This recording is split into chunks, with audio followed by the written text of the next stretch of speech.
अस्सलाम वालेकुम मैम। वालेकुम अस्सलाम, क्या हाल है? मैम ठीक है, आप सुनाएं। अल्हम्दुलिल्लाह।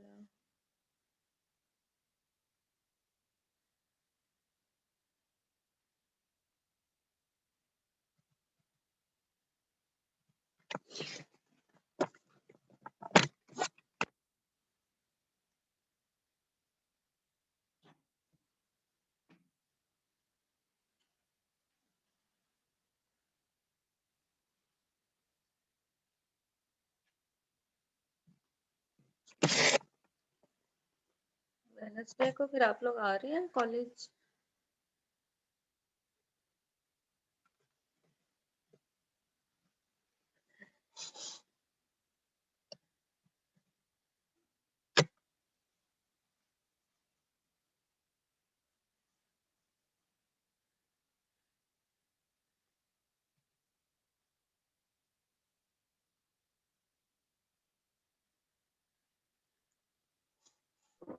लास्ट टाइम हम फंक्शंस के बारे में पढ़ रहे थे, चैप्टर नंबर 4। फंक्शन क्या होता है हमने डेफिनेशन देखी थी, और उसके बाद हमने कांस्टेंट फंक्शन की डेफिनेशन देखी थी। डोमेन और रेंज फंक्शन की क्या होती है ये देखा था, और क्या था, टाइप्स ऑफ फंक्शन में कांस्टेंट फंक्शन था, ऑन टू फंक्शन था, और वन टू वन फंक्शन था। ठीक है, यहाँ तक हमने काम किया था, ऑन टू फंक्शन और वन टू वन फंक्शन। सबसे पहले फंक्शन की जो डेफिनेशन है उसको ज़रा रिकॉल कर लेते हैं कि फंक्शन क्या चीज़ है। फंक्शन हमारे पास एक ऐसी ट्रांसफॉर्मेशन, ऐसे मैपिंग है या ऐसा प्रोसीजर है जो क्या करता है कि एक सेट x के हर एलिमेंट को सेट y के यूनिक एलिमेंट के ऊपर मैप करता है। ठीक है, फंक्शन एक ऐसी असाइनमेंट है जो क्या करता है कि सेट x के हर एलिमेंट को सेट y के यूनिक एलिमेंट पर मैप करता है। ठीक है, इसके लिए हमने देखा था कि अगर हम ऑर्डर पेयर लिखें, ऑर्डर पेयर क्या होता है कि हमारे पास एक ब्रैकेट है और उसके अंदर दो एलिमेंट्स हैं। उसके अंदर हम देखते हैं कि फंक्शन के लिए क्या ज़रूरी है कि ऑर्डर पेयर का फर्स्ट एलिमेंट कभी भी रिपीट ना हो।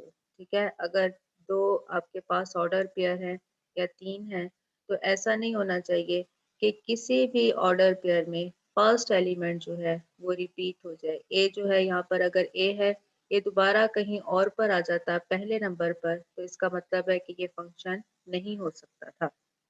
ठीक है, दूसरी कंडीशन जो बहुत ज़रूरी है वो ये है कि सेट एक्स के जो पहला सेट है उसका हर एलिमेंट जो है वो मैप हुआ हुआ हो। ठीक है, जैसे यहाँ पर आपको बी एलिमेंट नज़र आ रहा है जो कि मैप नहीं हुआ हुआ, तो इसलिए ये जो हमें एग्जांपल की बना है ये फंक्शन को रिप्रेजेंट नहीं करती। नेक्स्ट जो था वन टू वन फंक्शन, नाम से पता चल रहा है। ठीक है, वन टू वन फंक्शन नाम से आपको पता चल जाना चाहिए कि ऐसा फंक्शन है जो क्या करता है जिसमें हमारे पास सेट y की भी कोई वैल्यू रिपीट नहीं होती। ठीक है, हर एलिमेंट सेट y का हर एलिमेंट एक ही दफा आएगा। x का तो एलिमेंट आता ही एक दफा है, लेकिन सेट y का एलिमेंट भी सिर्फ एक ही दफा आएगा।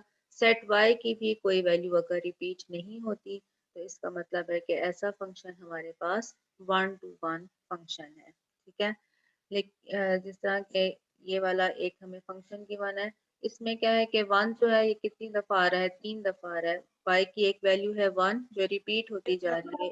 a के लिए भी हमारे पास 1 है, b के लिए भी 1 है, और c के लिए भी 1 है।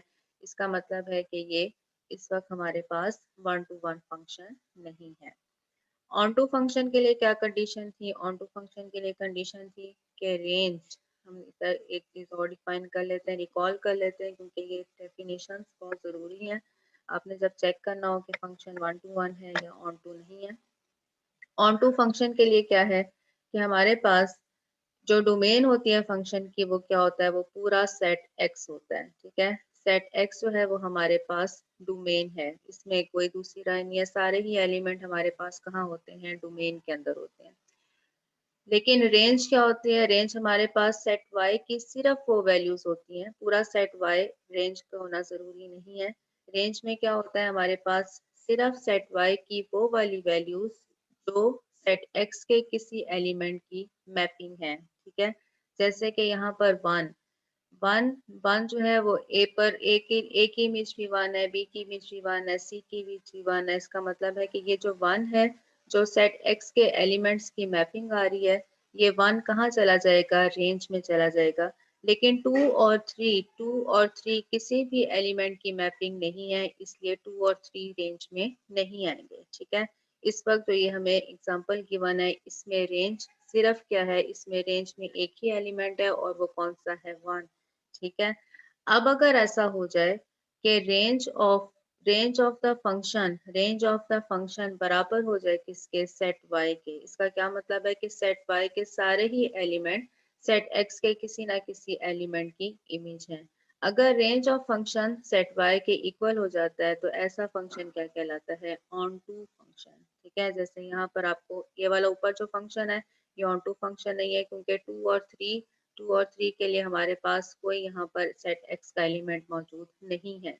लेकिन ये जो दूसरी एग्जांपल है, इसमें आप देखें कि वन के लिए भी सेट वाई में दो ही एलिमेंट्स हैं, वन और टू। वन के लिए भी एलिमेंट मौजूद है और टू के लिए भी सेट एक्स में एलिमेंट मौजूद है। रेंज रेंज ऑफ फंक्शन किसके बराबर है? सेट वाई के। इसका क्या मतलब है कि फंक्शन इस वक्त जो गिवन है वो हमारे पास एक ऑन टू फंक्शन है। ठीक है, ये चीजें हम पहले पढ़ चुके थे, जस्ट एक रिकॉल हमने किया है।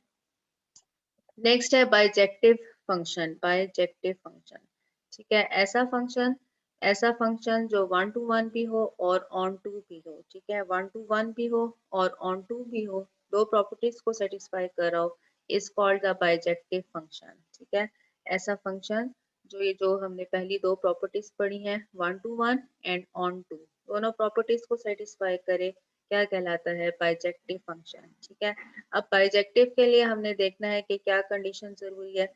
बाइजेक्टिव के लिए है पहली बात कि ये वन टू वन है। वन टू वन कैसे पता चलेगा? कि आपके पास सेट एक्स में एलिमेंट्स हैं A B C, set Y के एलिमेंट्स कितने हैं? One two three.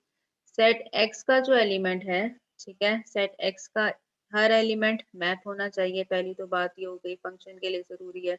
दूसरी बात ये है कि यहाँ पर कोई भी एलिमेंट ऐसा नहीं होना चाहिए सेट एक्स का कि अगर आपने ए को वन पर मैप कर दिया है तो ए दोबारा किसी और एलिमेंट पर मैप हो जाए। ठीक है, ये तो फंक्शन के लिए जरूरी है।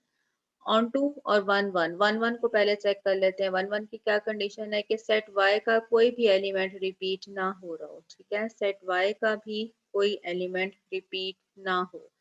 वन वन एक ही एलिमेंट की इमेज है, किसकी? ए की। ठीक है, टू टू भी एक ही एलिमेंट की इमेज है, सी के लिए टू हम लिख रहे हैं। और थ्री थ्री भी एक ही एलिमेंट की इमेज है, कौन सा एलिमेंट है वो? बी। बी की इमेज कितनी आ रही है? थ्री। इसका मतलब है कि सेट वाई की कोई भी वैल्यू रिपीट नहीं हुई। इसका मतलब कि फंक्शन क्या हो गया? फंक्शन हमारे पास वन टू वन हो गया। ठीक है, यहाँ पे भी एक ही वैल्यू है और यहाँ पर भी एक्स की एक ही वैल्यू, वाई की भी एक ही वैल्यू। फंक्शन हमारे पास क्या हो गया? One to one. Onto के लिए क्या देखना है? ऑन टू के लिए हमने देखना है कि सेट वाई में कौन से एलिमेंट है? सेट वाई के एलिमेंट है वन टू और थ्री। और दूसरी चीज हमने क्या देखनी है कि रेंज में कौन से एलिमेंट है। रेंज में हमने सिर्फ वो वाले एलिमेंट लिखने हैं जो सेट एक्स के किसी एलिमेंट की इमेज हो। तो रेंज में भी हमारे पास क्या आ रहा है? वन टू और थ्री। दोनों सेट इस वक्त बराबर हैं, सेट वाई रेंज के बराबर है। इसका क्या मतलब है कि फंक्शन हमारे पास क्या बन गया? ऑन टू बन गया। फंक्शन वन टू वन भी है, फंक्शन ऑन टू भी है, और फंक्शन क्या बन जाएगा? बाइजेक्टिव बन जाएगा। क्या ऐसा फंक्शन जो वन टू वन भी हो और ऑन टू भी हो क्या कहलाता है? बाइजेक्टिव फंक्शन कहलाता है। अच्छा जी, नेक्स्ट है example 3। A function f is given, find the values of f at x equals to 0 and x equals to 5। Function हमें गिवन है, फंक्शन क्या गिवन है, यहाँ से देखें, a function f is given, क्या मतलब है कि जब हम फंक्शन को x के ऊपर अप्लाई करेंगे तो आंसर में क्या वैल्यू आएगी, आंसर में वैल्यू आएगी 2x प्लस 1। ये जो चीज़ यहाँ पर लिखी हुई है कि f x approaches to 2x plus 1, इसको हम कैसे लिख सकते हैं, इसको हम इस तरह से लिख सकते हैं कि फंक्शन f को हमने, ये डोमेन का एलिमेंट है, ठीक है, फंक्शन f पहला एलिमेंट हमेशा डोमेन का होगा। फंक्शन f को हमने x के ऊपर अप्लाई किया तो ये क्या बन गया, f ऑफ x। आंसर क्या आ रहा है, आंसर हमारे पास आ रहा है 2x प्लस 1। ठीक है, अगर इस फॉर्म में आपको फंक्शन गिवन हो तो आप इसको इसमें कन्वर्ट कर लें। पहला एलिमेंट डोमेन का है, फंक्शन f को इस एलिमेंट के ऊपर अप्लाई करना है, तो आंसर में हमारे पास क्या आ जाएगा, 2x plus 1। Find the value of f, function f की वैल्यू फाइंड करनी है कौन से पॉइंट पर, जब x किसके बराबर हो जाए 0 के, और दूसरी दफा हमने फाइंड करनी है जब x किसके बराबर हो जाए 5 के। बहुत आसान काम है, जहां पर फंक्शन में x लिखा हुआ है उसकी जगह अब हमने क्या लिख देना है, उसकी जगह हमने 0 लिख देना है, क्योंकि हमने कौन सा पॉइंट पुट करना है, x इक्वल्स टू 0। फंक्शन में जहां जहां x लिखा हुआ है उसकी जगह हम क्या कर देंगे, 0 पुट कर देंगे। ठीक है, तो क्या बन जाएगा, लेफ्ट साइड पर बन जाएगा f ऑफ 0, x की वैल्यू हमने 0 लिख दी, f ऑफ 0 किसके बराबर है, यहाँ पर आया 2, x की जगह भी 0 लिख लिया, प्लस 1। ठीक है, जो पॉइंट आपको गिवन हो वो पॉइंट आपने पुट कर देना है। ये 2 0 के साथ मल्टीप्लाई होकर 0 हो गया, यहाँ से सिर्फ क्या रह गया, 1।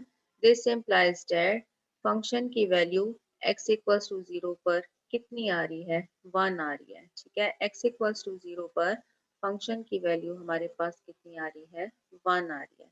इसी तरह से अब हमें क्या करना है, दूसरा एक और काम करना है कि x को किसके बराबर पुट करना है, 5 के बराबर। ठीक है, फंक्शन हमें गिवन है f of x 2x plus 1, जहां जहां x लिखा हुआ है उसकी जगह हम क्या पुट कर देंगे, उसकी जगह हम 5 लिख देंगे, तो यहाँ पर आ जाएगा f ऑफ 5 किसके बराबर हो जाएगा, 2, x की जगह 5 लिखा प्लस 1। ठीक है, तो ये कितना हो गया, ये हमारे पास हो गया 10 plus 1 11। This implies that the value of function at x equals to 5 किसके बराबर है, 11 के बराबर है। कोई बात यहाँ तक पूछनी हो, किसी किस्म का कोई प्रॉब्लम आ रहा हो, कोई नहीं।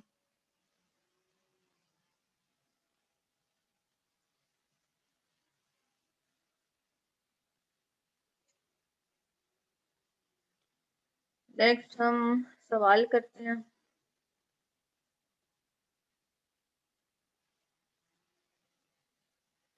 अच्छा जी, ये एक एग्जांपल है, domain and range of a function. ज़्यादा आपसे ये सवाल पूछे नहीं गए, आपका आमतौर पर फंक्शन में ये बहुत इंपॉर्टेंट सवाल होता है कि डोमेन फंक्शन की फाइंड करें और रेंज फाइंड करें, लेकिन आपकी जो ये बुक है उसके अंदर इस तरह के सवाल बहुत कम हैं। इसको हम किस तरह से करते हैं ये देखते हैं कि एक आध एग्जांपल है और एक ही मेरा ख्याल से सवाल है। Domain and range of a function हमने फाइंड करनी है, कोई फंक्शन हमें गिवन है, हमने उसकी डोमेन बतानी है और उसकी रेंज बतानी है। ठीक है, अब ज़्यादा आसान सबसे पहले हम ये वाला करते हैं, ये जो नीचे आपको एग्जांपल नज़र आ रही है। फंक्शन डिफाइन है सेट z से z पर। z क्या होता है, z हमारे पास इंटीजर्स का सेट होता है। ठीक है, फंक्शन f डिफाइन है सेट z से z की तरफ।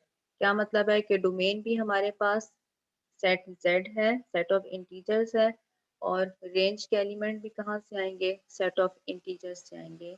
डिफाइंड बाय, कैसे डिफाइंड है, F of X is equal to X square, इतनी चीज हमें गिवन है। ठीक है, ये जो सारा इस वक्त हमने इतना काम किया है ये चीज हमें गिवन है। फंक्शन कहाँ से कहाँ पर डिफाइन है, डोमेन क्या है फंक्शन की, और रेंज के एलिमेंट हम कहाँ से लेंगे, ये दोनों चीजें हमें डिफाइन है। और क्या गिवन है कि F of X is equal to X square, ये फंक्शन भी हमें गिवन है for all X belonging to Z. ठीक है, हमने क्या करना है, फंक्शन की डोमेन लिखनी है और फंक्शन की रेंज लिखनी है। ठीक है, हमारा काम इतना है कि फंक्शन की डोमेन बताएं और फंक्शन की रेंज बताएं।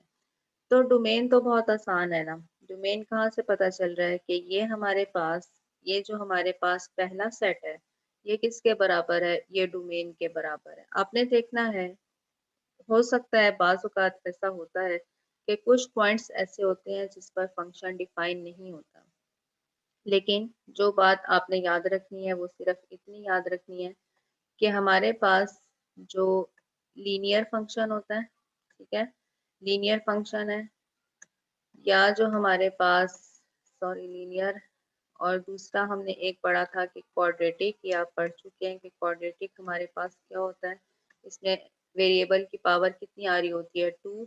लीनियर में वेरिएबल की पावर कितनी आ रही होती है, 1।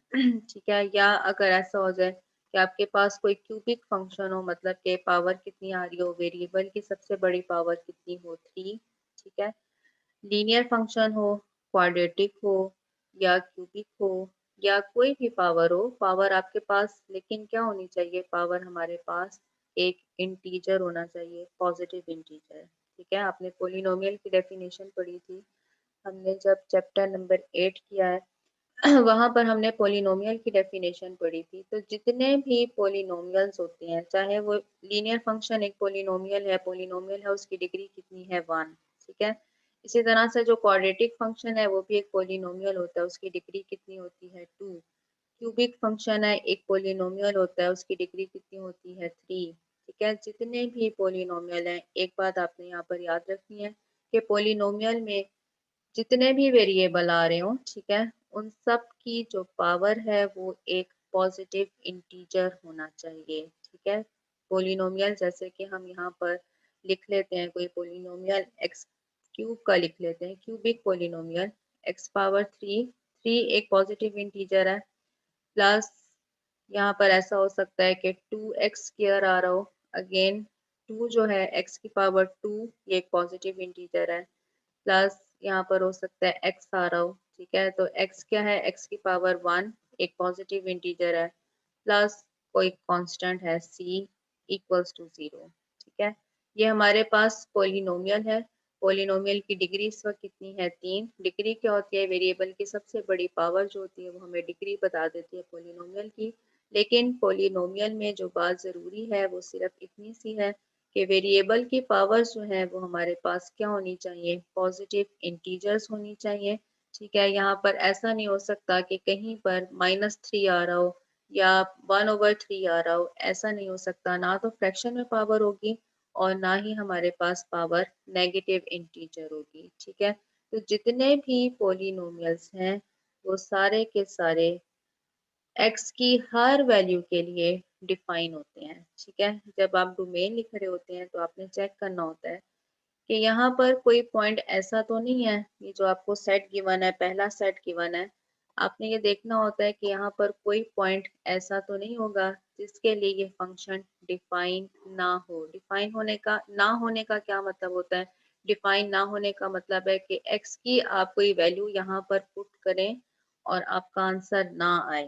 ठीक है, इस सूरत में हम कहते हैं कि फंक्शन डिफाइन नहीं होता।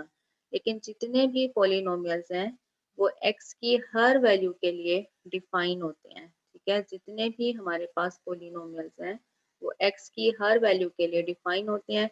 यहाँ पर आप x की कोई भी वैल्यू डाल दें, ये सेट ऑफ इंटीजर है, यहाँ पर आप x की कोई भी वैल्यू डाल दें, सेट ऑफ इंटीजर में से 1 लिख लें, 2 लिख लें, -1 लिख लें, -2 लिख लें, आपके पास कोई ना कोई आंसर ज़रूर आएगा।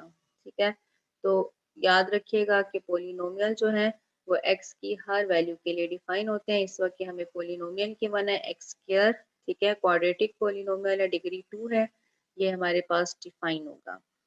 इसका मतलब है कि डोमेन डोमेन हमारे पास पूरे का पूरा सेट z आ जाएगी। ठीक है, ये जो पहला फंक्शन है, पहला फंक्शन के साथ जो पहला सेट है ये क्या बन जाएगी, डोमेन ऑफ द फंक्शन। अब रेंज कैसे आएगी, रेंज के लिए ये सेट आ रहा है। ठीक है, ये सेट कैसे आया ये हम देखते हैं, यहाँ से थोड़ा सा क्लियर कर लेते हैं इस चीज को। दो सेट बनाए, ठीक है, ये फंक्शन है f, domain set z given है, जो दोनों सेट है वो सेट इसके ऊपर लिख लें। पहले x और y थे, अब दोनों ही सेट हमें z गिवन है और z क्या है, सेट ऑफ इंटीजर्स है। सेट ऑफ इंटीजर्स आप यहाँ से कुछ पॉइंट्स लेंगे, पूरे का पूरा सेट ऑफ इंटीजर्स हम नहीं लिख सकते, यहाँ पर हम कुछ पॉइंट्स लिखेंगे, सिर्फ चंद पॉइंट लिखते हैं, हम देखते हैं हमारे आंसर कैसे आते हैं। ठीक है, अब हम यहाँ पर लिखते हैं, फॉर एग्जांपल मैं यहाँ से माइनस साइन से शुरू करती हूँ, -2 लिखा मैंने। ठीक है, इससे पहले नंबर भी लिखे जा सकते हैं। -1 लिखा। ठीक है, -1 के बाद 0, 0 के बाद क्या आएगा 1, 1 के बाद क्या आएगा 2 एंड सो ऑन। ठीक है, मैंने क्या किया है, कुछ नेगेटिव नंबर्स ले लिए हैं और कुछ पॉजिटिव नंबर ले लिए हैं। अगर आपने ये चेक करना हो कि फंक्शन की डोमेन या रेंज, कोई भी चीज़ आपने चेक करनी हो, तो ज़्यादा बेहतर तरीका ही होता है कि आपने अगर -2 लिखा है तो प्लस का 2 भी लिखें। ठीक है, -1 लिखा है तो +1 भी लिखें और 0 को भी अपने सेट के अंदर शो करें, क्योंकि सेट ऑफ इंटीजर में हमारे पास बहुत सारे नंबर हैं, पॉजिटिव भी हैं, नेगेटिव भी हैं।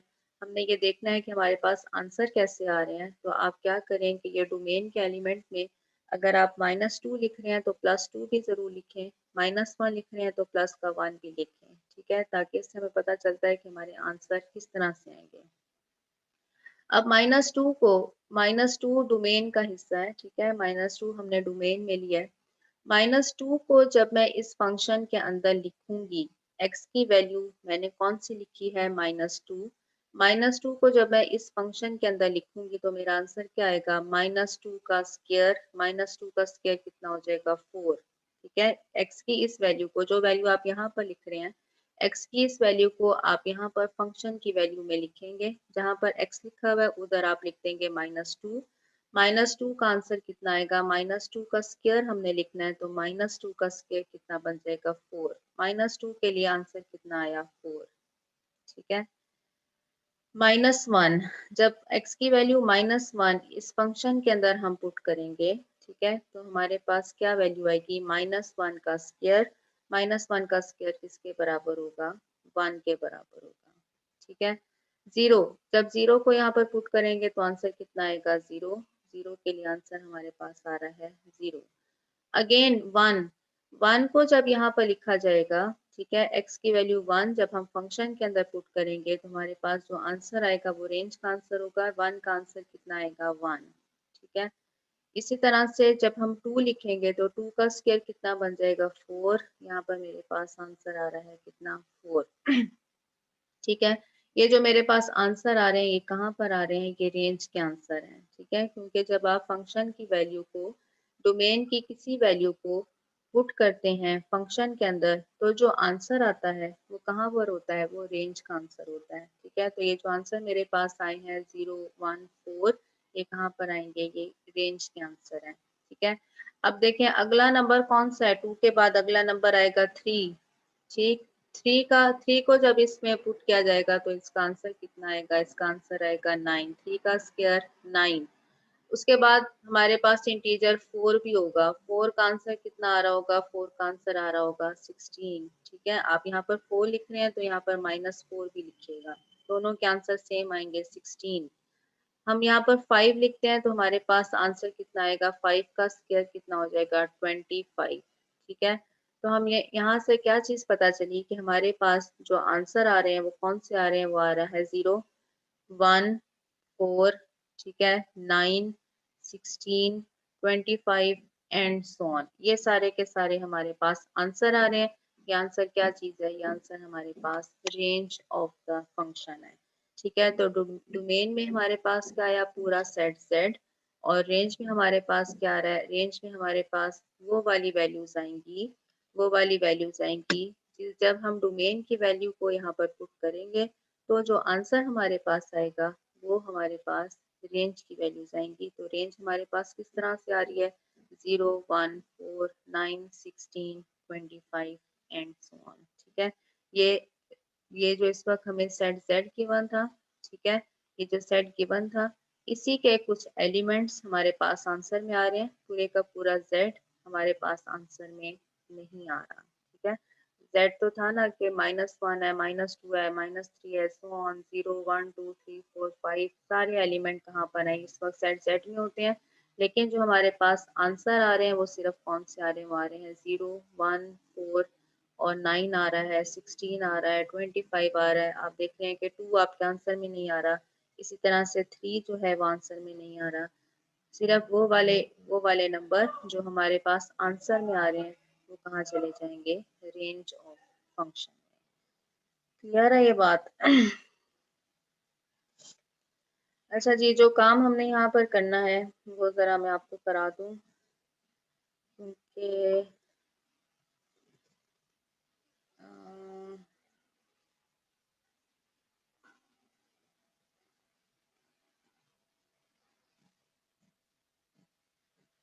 एक ये चीज़ पढ़ने वाली है, लीनियर फंक्शन। लीनियर फंक्शन आप जानते हैं क्या होता है, एक ऐसा फंक्शन जिसमें वेरिएबल की पावर कितनी होती है, हाईएस्ट पावर 1, वेरिएबल x की हाईएस्ट पावर 1, ऐसा फंक्शन क्या कहलाता है, लीनियर फंक्शन। ठीक है, इसको हम लिखते कैसे हैं, अब फंक्शन f किस तरह से एक्स वाई ऑर्डर पेयर की फॉर्म में लिख दें, X Y such that Y is equal to A x plus B. ठीक है, तो ये हमारे पास क्या है, एक लीनियर फंक्शन है ए एक्स प्लस बी। आपने क्वाड्रेटिक फंक्शन का जब चैप्टर नंबर 8 किया था, वहाँ पे जब हमने लीनियर की जनरल फॉर्म लिखी थी तो वो यही थी, a x plus b is called a linear function.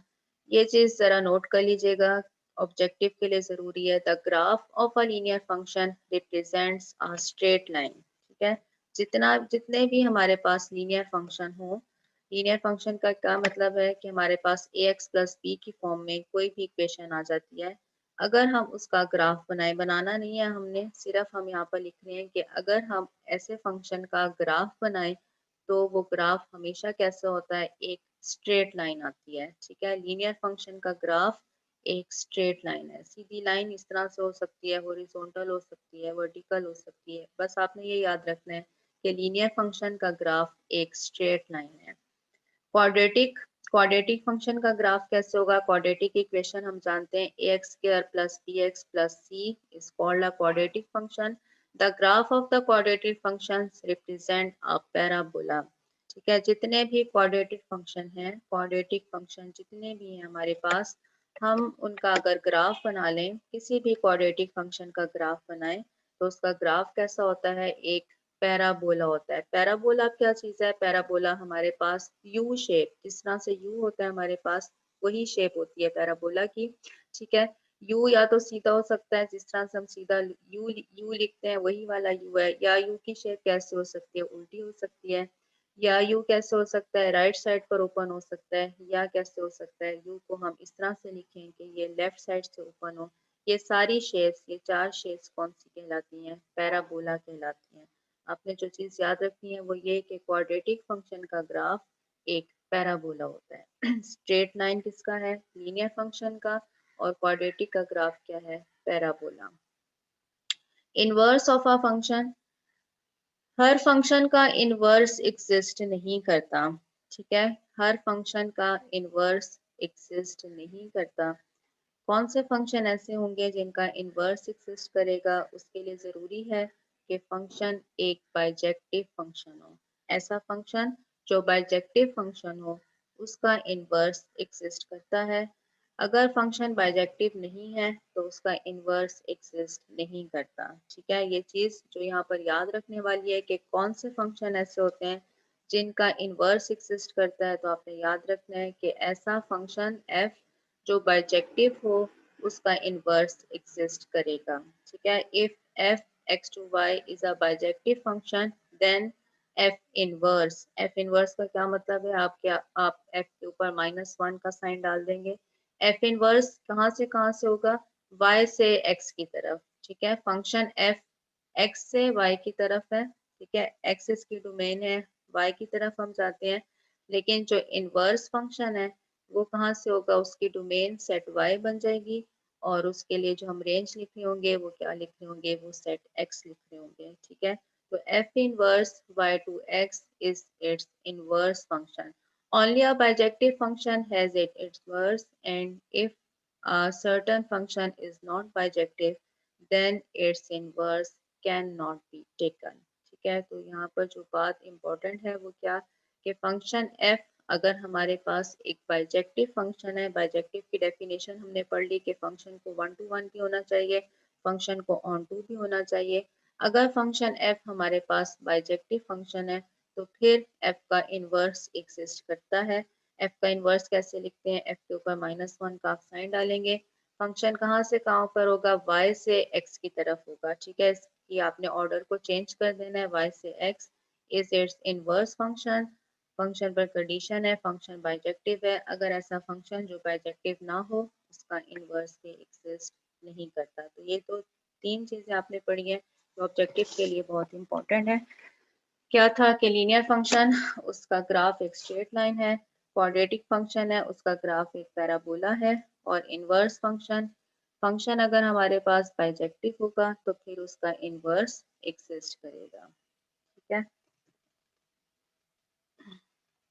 यहाँ पे इनवर्स की डेफिनेशन एग्जांपल है एक हमारे पास, फंक्शन एफ है एक्स से वाई की तरफ। ठीक है, एक्स में हमारे पास एलिमेंट है A B C, set Y है, इसमें एलिमेंट्स हमें गिवन है 1 2 3, ये सारा इस वक्त गिवन चीज है, आपने ये खुद से नहीं बनाई है। ठीक है, ए के लिए मैपिंग है 1, बी के लिए मैपिंग कितनी है 3, सी के लिए मैपिंग कितनी है 2, ये सारा कुछ हमें गिवन है। ठीक है, अब पहले हमने देखना है कि क्या ये फंक्शन जो इस वक्त हमें गिवन है, फिगर हमारे सामने है, क्या ये बाइजेक्टिव फंक्शन है या नहीं है। ठीक है, बाइजेक्टिव, बाइजेक्टिव के लिए पहली कंडीशन के 1 to 1 होना चाहिए। 1 to 1 का क्या मतलब है कि सेट वाई की कोई भी एलिमेंट रिपीट ना हो।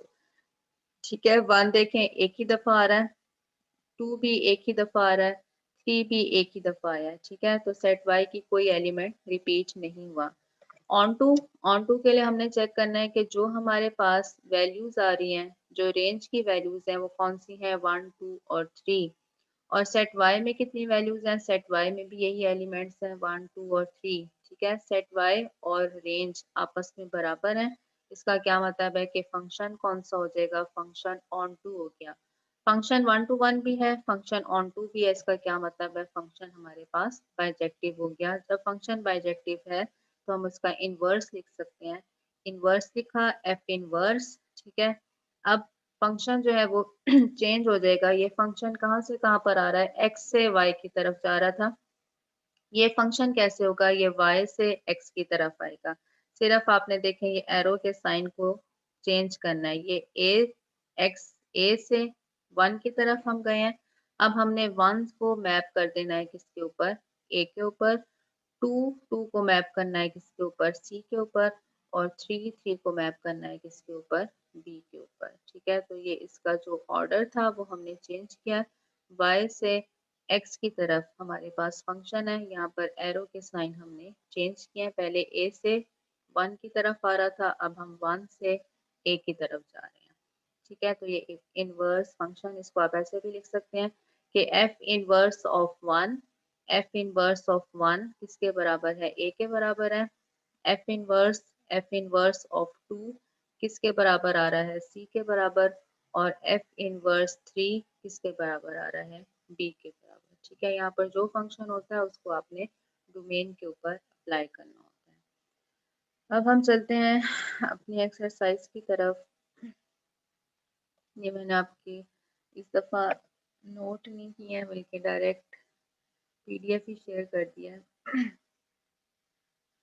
एक्सरसाइज 4 है, if F of X is equal to X square plus 7, बहुत इंपॉर्टेंट सवाल है आपके ऑब्जेक्टिव टाइप के लिए, आपके शॉर्ट क्वेश्चंस के लिए। ठीक है, if F of X is equal to X square plus 7 then find, क्या फाइंड करना है, अभी हमने एक एग्जांपल की थी, एफ ऑफ टी। ठीक है, एफ ऑफ टी क्या मतलब है, जहां पर x लिखा हुआ है उसको आपने रिप्लेस कर देना है किसके साथ, t के साथ। ठीक है, तो क्या बन जाएगा, पुट कर देंगे हम x की जगह t in equation number 1, then we have F of T square plus 7। ठीक है, जो आपको यहाँ पर पॉइंट गिवन हो, जो यहाँ पर आपको पॉइंट गिवन हो वो पॉइंट आपने क्या करना है, पूरे फंक्शन के अंदर पुट कर देना है, x की जगह उस पॉइंट को पुट कर देना है। तो आपके पास इस वक्त क्या आ रहा है, एफ ऑफ टी आ रहा है, एक्स को हमने रिप्लेस किया टी के साथ।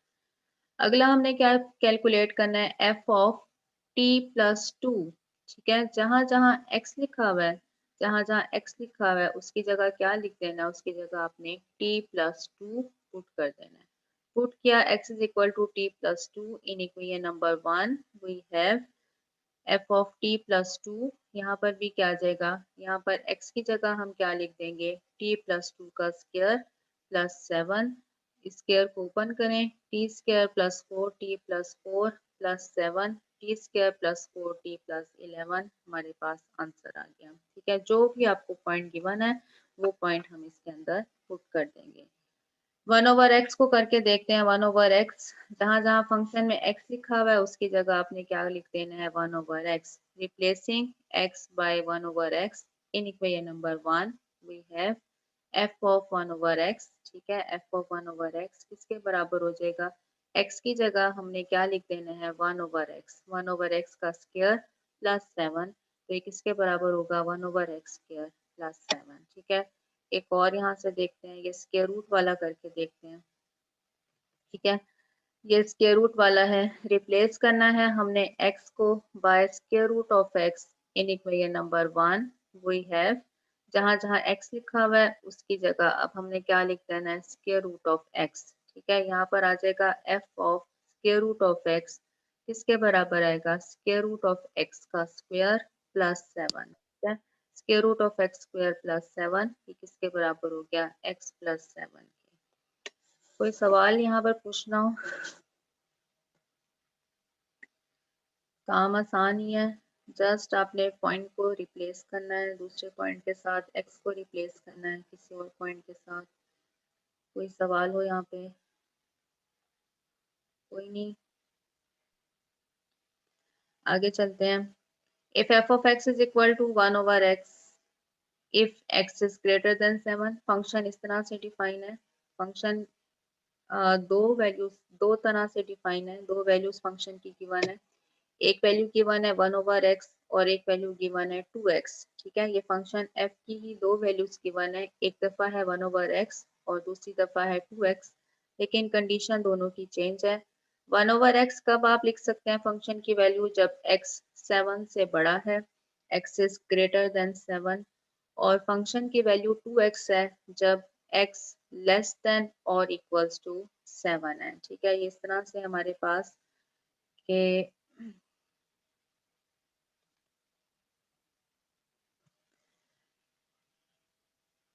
इस तरह से फंक्शन गिवन है।